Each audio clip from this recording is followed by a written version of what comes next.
ನಮಸ್ಕಾರ ಬಂಧುಗಳೇ, ನಾನು ನಿಮ್ಮ ಶಿವಪ್ರಸಾದ್. ನಾನು ಇವತ್ತಿನ ವಿಡಿಯೋದಲ್ಲಿ ನಿಮ್ಗೆ ಕೆಲವೊಂದು ವಿಚಾರಗಳನ್ನು ಹೇಳ್ತಾ ಹೋಗ್ತೇನೆ. ಈ ವಿಚಾರಗಳಲ್ಲಿ ನಿಮಗೆ ಸತ್ಯ ಅನ್ನೋದು ಇದ್ದರೆ ನೀವು ಕಮೆಂಟ್ ಮೂಲಕ ತಿಳಿಸ್ಬೋದು. ನಾನೀಗ ಮಾತಾಡ್ತಿರುವಂಥದ್ದು ಸೌಜನ್ಯ ಪ್ರಕರಣದ ಬಗ್ಗೆ. ಸೌಜನ್ಯ ಪ್ರಕರಣದ ಬಗ್ಗೆ ಪ್ರತಿಯೊಬ್ಬರಿಗೆ ಗೊತ್ತಿರ್ಬೋದು. ಯಾಕಂದರೆ ಸೌಜನ್ಯ ಪ್ರಕರಣ ನಡೆದಿರುವಂಥದ್ದು 2012 ಅಕ್ಟೋಬರ್ 9ರಂದು. ಈ ಪ್ರಕರಣ ನಡೆದು ಇಂದಿಗೆ 13 ವರ್ಷ ಆಗಿದೆ. ಆದರೂ ಕೂಡ ಇನ್ನೂ ನ್ಯಾಯ ಸಿಕ್ಕಿಲ್ಲ. ಯಾಕಾಗಿ ನ್ಯಾಯ ಸಿಕ್ಕಿಲ್ಲ ಅಂತ ಹೇಳಿದರೆ ಇಲ್ಲಿ ಸಾಕ್ಷಿಯೇ ಇಲ್ಲ. ಅಂದರೆ ಯಾರೂ ಇಲ್ಲಿ ತಪ್ಪುಗಾರರಂತಲೇ ಇಲ್ಲ. ಹಾಗಾದರೆ ಸೌಜನ್ಯ ಪ್ರಕರಣ ಯಾವ ರೀತಿ ನಡೆದಿದೆ, ಏನಾಗಿದೆ ಅಂತೇಳಿ ನಿಮಗೆ ನಾನು ವಿವರಿಸ್ತಾ ಹೋಗ್ತೇನೆ. ಯಾಕಾಗಿ ಇನ್ನೂ ನ್ಯಾಯ ಸಿಕ್ಕಿಲ್ಲ ಅನ್ನೋದ್ರ ಬಗ್ಗೆ ನಿಮಗೆ ಹೆಚ್ಚಿನವರಿಗೆ ಗೊತ್ತಿರ್ಬೋದು, ಆದರೂ ನಾನು ಇದನ್ನು ಸಣ್ಣ ಪ್ರಮಾಣದಲ್ಲಿ ವಿವರಿಸ್ತಾ ಹೋಗ್ತೇನೆ. ಸೌಜನ್ಯ ಪ್ರಕರಣ ಆಗಿರುವಂಥದ್ದು 2012 ಅಕ್ಟೋಬರ್ 9ರಂದು ಸಂಜೆ ಕಾಲೇಜಿನಿಂದ ಮನೆಗೆ ಬರುವಂಥ ಸಂದರ್ಭ ಆಕೆ ಕಾಣೆ ಆಗ್ತಾಳೆ. ಎಕ್ಸಾಮ್ ಇದ್ದ ಕಾರಣ ಮಧ್ಯಾಹ್ನವೇ ಕಾಲೇಜ್ ಬಿಟ್ಟಿದೆ. ಸಂಜೆ ಆದರೂ ಇನ್ನೂ ಯಾಕೆ ಮನೆಗೆ ಬಂದಿಲ್ಲ ಅಂತೇಳಿ ವಿಚಾರಿಸೋ ಸಂದರ್ಭ ಆಕೆ ಕಾಲೇಜಲ್ಲಿ ಗೊತ್ತಾಗುತ್ತೆ. ಆಕೆಗೆ ಸ್ಪೆಷಲ್ ಕ್ಲಾಸ್ ಇರುತ್ತೆ, ಹಾಗಾಗಿ ಆಕೆ ಸಂಜೆ ತನಕ ಕಾಲೇಜಲ್ಲೇ ಇದ್ಲು ಅಂತೇಳಿ. ಕಾಲೇಜಲ್ಲಿ ಗೊತ್ತಾಗುತ್ತೆ ಆಕೆ ಮನೆಗೆ ಹೊರಡಿದ್ದಾಳೆ. 3:30 4 ಗಂಟೆ ಹೊತ್ತಿಗೆ ಆಕೆ ಮಣ್ಣ ತನಕ ತಲುಪಿದ್ದಾಳೆ ಅಂತಲೂ ಹೇಳ್ತಾರೆ. ಸಂಜೆ 6 ಗಂಟೆ ಆದರೂ ಮನೆಗೆ ಬಂದಿಲ್ಲ ಅಂತ ಹೇಳುವಂಥ ಸಂದರ್ಭ ಆಕೆ ಮನೆಯವರು, ಆಕೆಯ ಮಾವನವರು, ಆಕೆಯ ಪರಿಚಯದವರು ಮತ್ತು ಆ ಸುತ್ತಮುತ್ತಲಿನ ಎಲ್ಲ ವಟಾರ ಜನಗಳು ಸೇರಿ ಆಕೆಯನ್ನು ಹುಡುಕ್ಲಿಕ್ಕೆ ಸ್ಟಾರ್ಟ್ ಮಾಡ್ತಾರೆ. ತುಂಬ ಹೊತ್ತು ಹುಡುಕಿದ ನಂತರ ಒಂದು 6-6:30 ಗಂಟೆ ನಂತರ ಎಲ್ಲರೂ ಹೇಳಿರುವಂತೆ ಆಕೆಗೆ ಹೋಗಿ ಕಂಪ್ಲೇಂಟ್ ಕೊಡ್ತಾರೆ. ಆಕೆ ಬಗ್ಗೆ ಕಂಪ್ಲೇಂಟ್ ಕೊಡ್ತಾರೆ. ಪೊಲೀಸ್ ಸ್ಟೇಷನ್ ಹೋಗಿ ಕಂಪ್ಲೇಂಟ್ ಕೊಡ್ತಾರೆ. ಅಂದರೆ ಅಲ್ಲೇ ಹತ್ತಿರದಲ್ಲಿ ಪೊಲೀಸ್ ಸ್ಟೇಷನ್ ಇಲ್ಲದೇ ಇರೋ ಕಾರಣ ಬೆಳ್ತಂಗಡಿ ಪೊಲೀಸ್ ಸ್ಟೇಷನ್ಗೆ ಹೋಗಿ ಕಂಪ್ಲೇಂಟ್ ಕೊಡ್ತಾರೆ. ಆದರೆ ಅಲ್ಲಿ ಸ್ಟೇಷನಲ್ಲಿ ಅವರ ಕಂಪ್ಲೇಂಟನ್ನು ತಗೊಳ್ಳೋದಿಲ್ಲ. ಆಕೆ ಫೋಟೋ ತಗೊಂಬನ್ನಿ, ಆಕೆ ಎಲ್ಲಿದ್ದಾಳೆ, ಹೇಗಿದ್ದಾಳೆ, ಕೆಲವೊಂದು ಕ್ವೆಶ್ಚನ್ಗಳನ್ನು ಕೇಳಲಿಕ್ಕೆ ಸ್ಟಾರ್ಟ್ ಮಾಡ್ತಾರೆ. ಒಂದು ಕಡೆ ಊರಿನ ಜನರೆಲ್ಲ ಹುಡುಕಾಟ ನಡೆಸ್ತಾನೆ ಇರ್ತಾರೆ.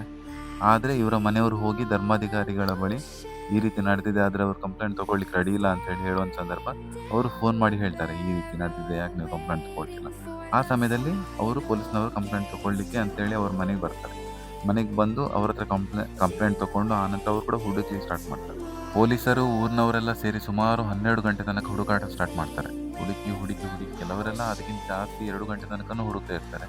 ಆದರೆ 12 ಗಂಟೆಗೆ ಆ ರಾತ್ರಿ ಹುಡುಕಾಟ ನಿಂತಿದೆ ಅಂತೇಳಿ ಅಲ್ಲಿ ವರದಿ ಆಗುತ್ತೆ. ಆನಂತರ ಬೆಳಗ್ಗೆ ಪುನಃ ಅದೇ ಜಾಗದಲ್ಲಿ, ಅದೇ ಎಲ್ಲ ಜಾಗದಲ್ಲಿ ಪುನಃ 6 ಗಂಟೆಗೆ ಶುರು ಮಾಡ್ತಾರೆ ಹುಡುಕಾಟ ಸ್ಟಾರ್ಟ್ ಮಾಡಲಿಕ್ಕೆ. ಸುಮಾರು 10-10:30 ಗಂಟೆ ಸಮಯಕ್ಕೆ ಮಣ್ಣಸಂಕದ ಸ್ನಾನಘಟ್ಟದ ಬಳಿ ಒಂದು ಪೊದೆಯಲ್ಲಿ ಆಕೆಯ ದೇಹ ಪತ್ತೆಯಾಗುತ್ತೆ. ಆಕೆಯ ಮೃತದೇಹ ಪತ್ತೆ ಆಗ್ತದೆ. ಅದು ಕೂಡ ಜರ್ಜರಿತ ಸ್ಥಿತಿಯಲ್ಲಿ, ಅಂದರೆ ಆಕೆಯ ಮೇಲೆ ಒಂದು ಬಲವಾದ ಅತ್ಯಾಚಾರ ನಡೆದಿರುವಂಥ ಸ್ಥಿತಿಯಲ್ಲಿ ಪತ್ತೆ ಆಗ್ತದೆ. ಅಂದರೆ ಆಕೆಯ ದೇಹದ ಮೇಲೆ ಕೆಳಗಿನ, ಅಂದರೆ ಪ್ಯಾಂಟ್ ಇರೋದಿಲ್ಲ, ಮೇಲಿನ ಬಟ್ಟೆ ಇರುತ್ತೆ. ಮೇಲಿನ ಬಟ್ಟೆ ಕೂಡ ಹರಿದಿರುತ್ತೆ. ಮತ್ತು ಮೈಯಲ್ಲಿರುವ ಎಲ್ಲ ಅಂಗಗಳನ್ನು ಕಚ್ಚಲಾಗಿರುತ್ತೆ. ಮತ್ತು ಆಕೆಯ ಜನನಾಂಗದ ಒಳಗೆ ಒಂದು 6 ಇಂಚು ಮಣ್ಣು ಹಾಕಿರ್ತಾರೆ. ಆಕೆಯ ಕೈಯನ್ನು ಆಕೆಯ ಐಡಿಯಿಂದಲೇ ಕಟ್ಟಲಾಗಿರುತ್ತೆ. ಮತ್ತು ಆಕೆಯ ಬ್ಯಾಗ್ ಆಕೆಯ ಹತ್ತಿರನೇ ಇರುತ್ತೆ. 12 ಗಂಟೆಗೆ ಬಂದ ಪೊಲೀಸರು ಆಕೆಯ ದೇಹವನ್ನು ಗುರುತಿಸಿ 12 ಗಂಟೆಗೆ ಪತ್ತೆಯಾಗಿದೆ ಅಂತೇಳಿ ರಿಪೋರ್ಟ್ನಲ್ಲಿ ಬರೀತಾರೆ. ಆನಂತರ ಆಕೆಯ ದೇಹವನ್ನು ಪೋಸ್ಟ್ಮಾರ್ಟಮ್ ಕಳಿಸಿಕೊಡಲಾಗುತ್ತೆ. ಪೋಸ್ಟ್ಮಾರ್ಟಮ್ ಒಂದು ಮಂದ ಬೆಳಕಿನ ವ್ಯವಸ್ಥೆಯಲ್ಲಿ ಡಾಕ್ಟರ್ ಆದಮ್ ಮತ್ತು ಡಾಕ್ಟರ್ ರಶ್ಮಿ ಅವರು ಆಕೆ ಪೋಸ್ಟ್ಮಾರ್ಟಮನ್ನು ಮಾಡ್ತಾರೆ. ಆ ಪೋಸ್ಟ್ಮಾರ್ಟಮ್ನಲ್ಲಿ ಹೆಚ್ಚಿನ ಅಂದರೆ ತುಂಬ ವಿಚಾರಗಳನ್ನು ಮುಚ್ಚಿಡಲಾಗುತ್ತೆ. ಅಂದರೆ ಅಲ್ಲಿ ಮಂದ ಬೆಳಕಿದ್ದ ಕಾರಣವೋ ಅಥವಾ ವಿಚಾರಣೆಗೆ ಬಾರದಿದ್ದ ಕಾರಣವೋ ಗೊತ್ತಿಲ್ಲ. ಅಂದರೆ ಅಲ್ಲಿ ತುಂಬ ವಿಚಾರಗಳು ಮುಚ್ಚಿಡಲಾಗುತ್ತೆ. ನುರಿತ ಡಾಕ್ಟರ್ಗಳಿಂದ ಮಾಡಲಾದ ಪೋಸ್ಟ್ಮಾರ್ಟಮ್ ರಿಪೋರ್ಟ್ನಲ್ಲಿ ಇಷ್ಟೊಂದು ವಿಚಾರಗಳು ಮುಚ್ಚಿಡಲು ಖಂಡಿತವಾಗ್ಲೂ ಸಾಧ್ಯ ಇಲ್ಲ. ಅಂದರೆ ಮುಖ್ಯವಾಗಿ ಅದರಲ್ಲಿರುವಂಥ ಒಂದು ವಿಚಾರ ಅಂತ ಹೇಳಿದರೆ ಆಕೆಯ ಜನನಾಂಗ ಅಥವಾ ಆಕೆಯ ಗುಪ್ತಾಂಗದಿಂದ ಇದ್ದಂಥ ವೆಜಿನಲ್ ಸ್ವಾಬ್, ಆ ವೆಜಿನಲ್ ಸ್ವಾಬನ್ನೇ ಹಾಳು ಮಾಡಲಾಗಿರುತ್ತೆ. ಅಂದರೆ ಯಾವ ರೀತಿ ಅಂತ ಹೇಳಿದರೆ ಆಕೆ ಜನನಾಂಗದಿಂದ ತೆಗೆದಂಥ ವೆಜಿನಲ್ ಸ್ವಾಬ್ ಸರಿಯಾಗಿ ಬಂದಿರುತ್ತೆ. ಆದರೆ ಅದನ್ನು FSL ರಿಪೋರ್ಟಿಗೆ 48 ಗಂಟೆ ಒಳಗೆ ಕಳಿಸಬೇಕಾಗಿರುತ್ತೆ. ಆದರೆ FSL ರಿಪೋರ್ಟಿಗೆ ಅದನ್ನು 13 ದಿನಗಳ ನಂತರ ಕಳಿಸಲಾಗಿರುತ್ತೆ. ಹಾಗಾಗಿ ಆ ಕಳಿಸಿರುವಂಥ ಆ ಒಂದು ವೆಜಿನಲ್ ಸ್ವಾಬ್ ಹಾಳಾಗಿರುತ್ತೆ. ಹಾಗಾಗಿ ಆಕೆಯ ಜನಾಂಗದಲ್ಲಿ ಬಂದಂಥ ಆ ವೆಜಿನಲ್ ಸ್ವಾಬಲ್ಲಿ ಬೇರೆಯವರ DNA ಬಿಡಿ, ಆಕೆಯದು DNA ಪತ್ತೆಯಾಗುವುದಿಲ್ಲ. 10 ತಾರೀಕಿಗೆ ಆಕೆಯ ದೇಹ ಸಿಗುತ್ತೆ. ಆದರೆ 11ನೇ ತಾರೀಕು ಸಂಜೆ ಬಾಹುಬಲಿ ಬೆಟ್ಟದ ಮೇಲೆ 6ರಿಂದ 7 ಗಂಟೆ ಸುಮಾರಿಗೆ ಒಬ್ಬ ವ್ಯಕ್ತಿ, ಸಂತೋಷ್ ರಾವ್ ಅನ್ನೋ ಒಬ್ಬ ವ್ಯಕ್ತಿಯನ್ನು ಈತನ ಆರೋಪಿ ಅಂತೇಳಿ ಹಿಡಿಯಲಾಗುತ್ತೆ. ನಂತರದ ವಿಚಾರಗಳು ಎಲ್ಲರಿಗೂ ಗೊತ್ತಿರುವಂತೆ ಸಂತೋಷ್ ರಾವನ್ನು ಅರೆಸ್ಟ್ ಮಾಡಲಾಗುತ್ತೆ. ಅರೆಸ್ಟ್ ಮಾಡಿ ಆದ ನಂತರ 2 ವರ್ಷಗಳ ಕಾಲ ಆತನನ್ನು ಜೈಲಿನಲ್ಲಿಟ್ಟು ಆನಂತರ ಆತನನ್ನು ಬಿಡುಗಡೆ ಮಾಡಲಾಗುತ್ತೆ. ಈ ಬಿಡುಗಡೆ ಮಾಡಿದ ಸಂದರ್ಭ ಜನರು ಪುನಃ ದಂಗೆ ಹೇಳ್ತಾರೆ. ಈ ದಂಗೆ ಜೋರಾದಾಗ ಸರ್ಕಾರ ಈ ಕೇಸನ್ನು CIDಗೆ ವಹಿಸುತ್ತೆ. CID ಈ ತನಿಖೆಯನ್ನು ಕೈಗೆತ್ತಿಕೊಂಡು ಆನಂತರ ಇನ್ನು 2-3 ವರ್ಷಗಳ ನಂತರ ಸಂತೋಷ್ ರಾವ್ನನ್ನೇ ಅಪರಾಧಿ ಅಂತೇಳಿ ಬಿಂಬಿಸುತ್ತೆ. ಇದರಿಂದ ತೃಪ್ತರಾದ ಜನರು ಈ ಕೇಸ್ನ ಬಗ್ಗೆ ಪುನಃ ದಂಗೆ ಹೇಳಿ ಶುರು ಮಾಡ್ತಾರೆ. ಅಂದರೆ ಸಂತೋಷ್ ರಾವ್ ಒಬ್ಬ ವ್ಯಕ್ತಿಯಿಂದ ಇಷ್ಟೊಂದು ದೊಡ್ಡ ಕೃತ್ಯವನ್ನು ಮಾಡಲು ಖಂಡಿತ ಸಾಧ್ಯವಿಲ್ಲ, ಇದರಲ್ಲಿ ಬೇರೆ ಜನಗಳ ಕೈವಾಡ ಇದೆ ಅಂಥೇಳಿ ಸಂತೋಷ್ ರಾವ್ನ ಸಂತೋಷ್ ರಾವ್ ಖಂಡಿತ ಸಂಪೂರ್ಣ ಅಪರಾಧಿ ಅಲ್ಲ ಅಂತೇಳಿ ಜನರು ದಂಗೆ ಹೇಳಿಕ್ಕೆ ಶುರು ಮಾಡ್ತಾರೆ. ಆ ಸಂದರ್ಭ ಈ ದಂಗೆಯನ್ನು ಸಹಿಸಲಾಗದ ಸರ್ಕಾರ ಈ ಕೇಸನ್ನು CIDಯಿಂದ CBIಗೆ ವರ್ಗಾಂತರಿಸುತ್ತದೆ. ಸುಮಾರು 11 ವರ್ಷಗಳ ನಂತರ ಈ ಕೇಸ್ ಬಗ್ಗೆ ವರದಿ ನೀಡಿದ CBI ಇಲ್ಲಿ ತಪ್ಪುದಾರ ಅಥವಾ ಯಾರು ತಪ್ಪುಗಾರ ಅಂತೇಳಿ ಹೇಳುವುದಿಲ್ಲ. ಅದು ಹೇಳುವಂಥದ್ದು ಇಲ್ಲಿ ಸಂತೋಷ್ ರಾವ್ ಅಪರಾಧಿ ಅಲ್ಲ ಅನ್ನೋದನ್ನು ಮಾತ್ರ. ಇಲ್ಲಿ ಸಾಕ್ಷ್ಯ ಸಂಪೂರ್ಣವಾದ ನಾಶವಾಗಿದೆ. ಇಲ್ಲಿ ಯಾವುದೇ ರೀತಿ ಆಕೆಯನ್ನು ಇಂಥ ವ್ಯಕ್ತಿಗಳೇ ಆಕೆಯನ್ನು ಅತ್ಯಾಚಾರ ಮಾಡಿದ್ದಾರೆ ಅನ್ನೋದರ ಬಗ್ಗೆ ಹೇಳಲು ಅಥವಾ ಆಕೆಯನ್ನು ಸಾಯಿಸಿದ್ದಾರೆ ಅನ್ನೋದರ ಬಗ್ಗೆ ಹೇಳಲು ನಮ್ಮಲ್ಲಿ ಯಾವುದೇ ರೀತಿಯ ಸಾಕ್ಷ್ಯಗಳು ಇಲ್ಲ ಮತ್ತು ಎಲ್ಲ ಸಾಕ್ಷ್ಯಗಳು ನಾಶವಾಗಿದೆ ಅನ್ನೋದರ ಬಗ್ಗೆ CBI ವರದಿಯನ್ನು ನೀಡುತ್ತದೆ.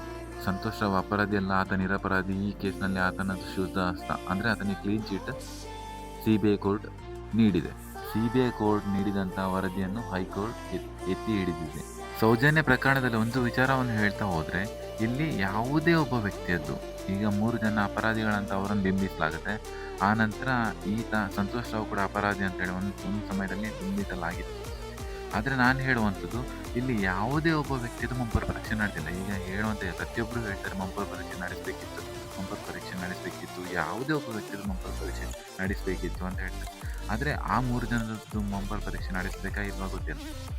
ಆದರೆ ಇಲ್ಲಿ ಸಂತೋಷ್ ರಾವ್ ಮಂಪರ್ ಪರೀಕ್ಷೆ ನಡೆಸಬೇಕು ಅಂತೇಳಿ ನಾನು ಹೇಳುವಂಥದ್ದು. ಯಾಕೆ ಹೇಳೋದಂತ ಹೇಳಿದರೆ ಸಂತೋಷ್ ರಾವ್ ಆ ಸಮಯದಲ್ಲಿ ಅಲ್ಲಿ ಇದನ್ನ ಇಲ್ವಾ ಅಥವಾ ಆತ ಅದ್ರಲ್ಲಿ ಭಾಗಿಯಾಗಿದ್ನ ಇಲ್ವಾ ಅಥವಾ ಆತ ಭಾಗಿಯಾಗಿದ್ದರೆ ಅಂದರೆ ಆತ ಸುಮ್ಮನಿದ್ದ ಸಂದರ್ಭವನ್ನು ನೋಡಿದ ಸಂದರ್ಭದಲ್ಲಿ ಆತ ಭಾಗಿಯಾಗಿದ್ದರೆ ಆತ ಆ ಹೆಣ್ಣು ಮಗಳನ್ನು ರೇಪ್ ಮಾಡಿರೋದಾಗಿರ್ಬೋದು, ಆಕೆಯನ್ನು ಸಾಯಿಸಿರುವಂಥದ್ದು ಆತ ಮಾಡಿರೋದಕ್ಕೆ ಸಾಧ್ಯ ಇಲ್ಲ ಅಂತೇಳಿ ನಾನು ಹೇಳುವಂಥದ್ದು. ಆದರೆ ಆತ ಭಾಗಿಯಾಗಿದ್ದೇ ಆಗಿದ್ದಂಥ ಸಂದರ್ಭದಲ್ಲಿ ಇನ್ನು ಯಾರೆಲ್ಲ ತಪ್ಪುದಾರರು ಅಥವಾ ತಪ್ಪುಗಾರರು ಅನ್ನೋದರ ಬಗ್ಗೆ ಆತ ಹೇಳುವಂಥ ಸಾಧ್ಯತೆಗಳು ತುಂಬ ದಟ್ಟವಾಗಿದೆ. ಈ ಒಂದು ಕೇಸ್ನಲ್ಲಿ ಸೌಜನ್ಯ ಅನ್ನುವ ಹೆಣ್ಣು ಮಗಳ ಒಂದು ಕೇಸ್ನಲ್ಲಿ ನನ್ನ ಪ್ರಕಾರ ಸಂತೋಷ್ ರಾವ್ಗೆ ಏನೋ ಒಂದು ವಿಚಾರ ಗೊತ್ತಿದೆ. ಸಂತೋಷ್ ರಾವ್ ಅಲ್ಲಿ ಮಾಡಿರ್ತಾನೆ ಅಥವಾ ನೋಡಿರ್ತಾನೆ ಅಥವಾ ಇಂಥದ್ದು ಗೊತ್ತಿಲ್ಲ.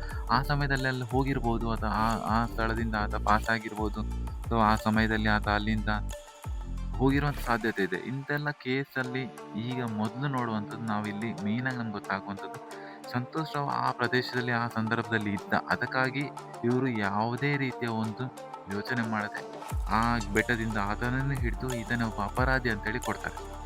ಅಂಥ ಸಂದರ್ಭದಲ್ಲಿ ಆತ ಅಪರಾಧಿ ಅಲ್ಲ ನನ್ನ ಪ್ರಕಾರ. ಆದರೆ ಆತನನ್ನು ಇಲ್ಲಿ ಆ್ಯಡ್ ಮಾಡಿದ್ದಾರೆ ಅಥವಾ ಇವ್ರ ಜೊತೆ ಸೇರಿಸಿದ್ದಾರೆ ಅಂತೇಳಿ ನಾನು ಹೇಳುವಂಥದ್ದು. ಅಂದರೆ ಯಾರೆಲ್ಲ 3 ಜನ ವ್ಯಕ್ತಿಗಳು ಹುಡುಕಿ ಕೊಟ್ಟರು ನೋಡಿ, ಇದರಲ್ಲಿ ಈತನೂ ಒಬ್ಬ ಇದ್ದಾನೆ. ಅಂದರೆ ನಾನು ಹೇಳುವಂಥ ಸಂತೋಷ್ ರಾವ್ ಇದರಲ್ಲಿ ಭಾಗಿಯಾಗಿದ್ದಾನೆ ಅಂತ ಅಥವಾ ಇವನು ಮಾಡಿದ್ದಾನೆ ಅಂತ ಆ ಸಮಯದಲ್ಲಿ ಆತ ನೋಡಿರ್ಬೋದಲ್ಲ ಇವ್ರು ಮಾಡೋದನ್ನು ಅಥವಾ ಅಲ್ಲಿಂದ ಹೋಗಿರ್ಬೋದಲ್ಲ, ಆ ಸಮಯದಲ್ಲಿ ಅಲ್ಲಿಂದ ಪಾಸ್ ಆಗಿರ್ಬೋದಲ್ಲ. ಇಂಥ ಕೆಲವೊಂದು ವಿಚಾರಗಳು ಆತನ ಮಂಪರ್ ಪರೀಕ್ಷೆ ನಡೆಸಿದ ಸಂದರ್ಭದಲ್ಲಿ ಖಂಡಿತ ಹೊರಬರ್ತದೆ. ಇಲ್ಲಾಂದರೆ ಯಾವುದಾದ್ರೂ ಒಂದು ವಿಚಾರಗಳು ಅಲ್ಲಿ ಖಂಡಿತ ಹೊರಬರ್ತದೆ. ಇಲ್ಲಾಂದರೆ ಆತ ಅದರಲ್ಲಿ ಭಾಗಿಯಾಗೇ ಇಲ್ಲ ಅನ್ನೋ ವಿಚಾರ ಆದರೂ ಹೊರಬರ್ತದೆ.